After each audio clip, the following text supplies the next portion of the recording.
When you write a scroll, every letter is supposed to be the same size.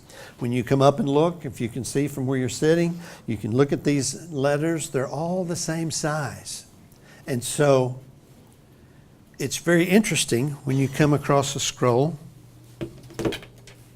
that looks like this. See that? The letter, there's one column there that's extra large. Columns on either side of it go back to the original letter size. And you wonder, why an exception? The rule says every letter's got to be the same size. And then all of a sudden you have a column like that, and you want to know why, and they have a reason. Because you see what that is. You remember the story of Esther, right? The king told the queen initially to come and show her beauty, and she wouldn't do it. And he chased her away and decided he'd get another wife. You know, it happens today. And so, for such a time as this, Esther happened to be available. And he chose Esther. And then there was a period of time in there where he says Haman was the bad guy. Haman was number 2 in charge. He was vice president. But Haman recognized that the Jews were multiplying like mad, and realizing that someday they're going to be so overwhelming, they'll be able to vote themselves into power if we don't do something about it. And so he decided what he would do is hang the bad guy, Mordecai, and all of his followers, the Jewish people.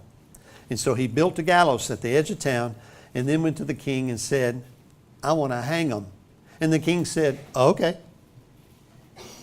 But Esther was present and said, please, don't let him kill my people.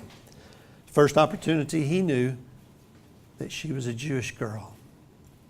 And yet he loved her so, he appreciated her so, that he kind of sided with her and said, okay, we're not going to do that. Now, it's not that easy. I pretty flippantly said all that, but it's a whole lot more involved, and it takes a whole lot more things to happen, because he had already decreed that he could hang all the Jewish people.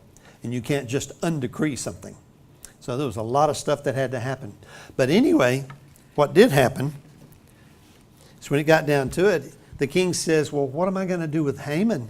If we say, no, we're not hanging the Jews, what am I going to do with them? What did Esther say? Hang him.